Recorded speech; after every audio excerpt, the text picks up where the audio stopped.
Bonjour à tous, je suis Aurore Vallon et je suis naturopathe. On se retrouve aujourd'hui pour notre vidéo sur le lien entre l'immunité et l'hygiène de vie. La dernière fois, on avait pu aborder ensemble l'alimentation hypotoxique et commencer à parler de ses grands principes. On avait donc dit qu'il était important de consommer des produits plutôt biologiques, donc sans pesticides et sans produits chimiques, locaux et de saison. Aujourd'hui, je vais ajouter le fait qu'il est important de les consommer crus, car en les consommant crus, vous bénéficiez d'un maximum de nutriments et de vitamines. Car certaines vitamines, comme par exemple la vitamine C, sont très rapidement détruites à la cuisson.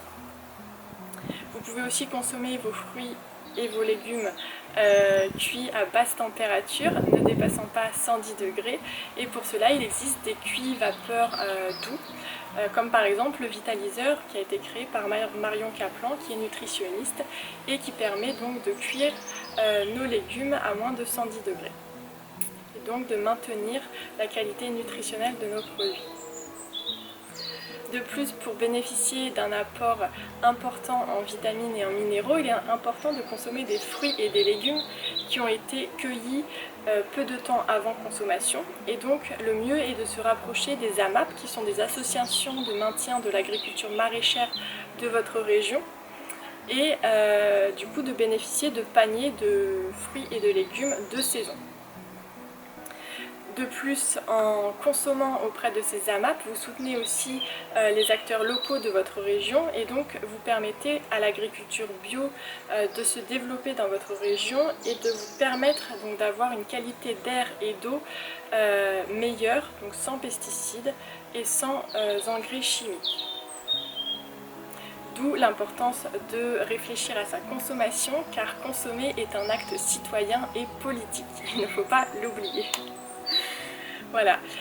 Concernant les fruits, il est aussi important de les consommer en dehors des repas. Donc nos habitudes en tant que Français de consommer des fruits après les repas n'est pas forcément bonne, car les fruits vont avoir tendance à fermenter et à créer des ballonnements ou des maux de ventre qui vont être plutôt désagréables et provoquer des douleurs. De plus, les nutriments qui sont présents dans les fruits ne vont pas être forcément bien assimilés s'ils sont mangés après un repas entier. Donc il est nécessaire de les consommer hors des repas, par exemple le matin lors de votre pause du matin ou l'après-midi vers 17h, quelques heures avant votre dîner. Le professeur Seignalé nous propose aussi de consommer régulièrement des huiles de première pression à froid et riches en oméga 3. Les huiles de première pression à froid sont donc l'huile de lin, l'huile de chanvre, l'huile de cameline, l'huile de colza qui sont riches en oméga 3, qui sont donc des lipides qui sont nécessaires au fonctionnement cardiovasculaire, au fonctionnement du cerveau et de nos cellules. L'extraction à froid permet du coup de justement garder cette qualité nutritionnelle, car les machines utilisées sont plutôt lentes et douces et il n'y a pas d'utilisation de produits chimiques. Ces huiles riches en oméga 3 sont à consommer crues et à conserver au frais pour éviter leur oxydation. Elles sont à consommer crues car lorsqu'elles sont cuites, elles vont devenir dangereuses pour l'organisme.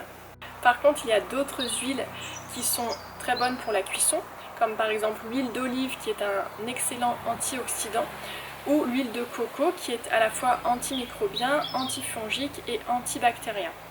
Donc, en période d'infection, l'huile de coco est plutôt recommandée et de plus cela aussi va booster votre système immunitaire. Le docteur Seignalé nous dit aussi qu'il est important de diminuer la consommation de laitages animaux. Le professeur Henri Joyeux, qui est cancérologue à la faculté de Montpellier, nous rappelle qu'un veau va prendre jusqu'à 300 kg en un an et qu'un bébé va prendre environ 12 kg pendant la même période de temps.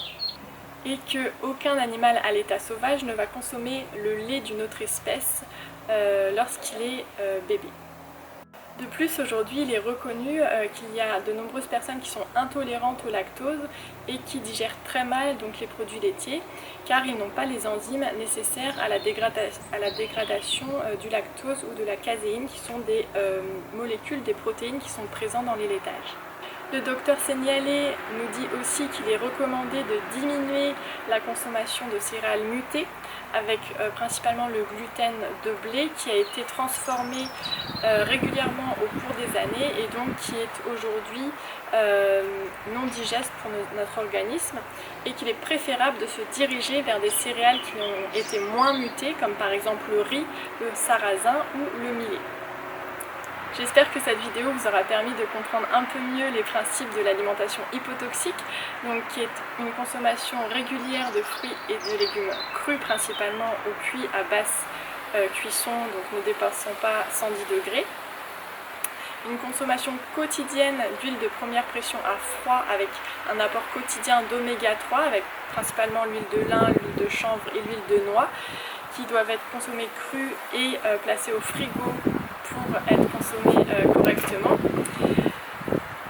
Une diminution de la quantité de laitages animaux consommés et aussi de ses dérivés avec le beurre, le yaourt ou les crèmes qui peuvent être remplacés par des laits d'amande ou des laits de riz, voilà, des laits plutôt végétaux. Et aujourd'hui il existe aussi des fromages à base de lait végétal comme du lait de soja.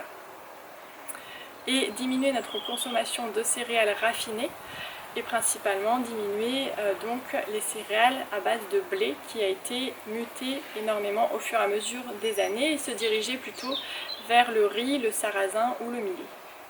Je vous dis à bientôt et on se retrouve pour une prochaine vidéo. Au revoir.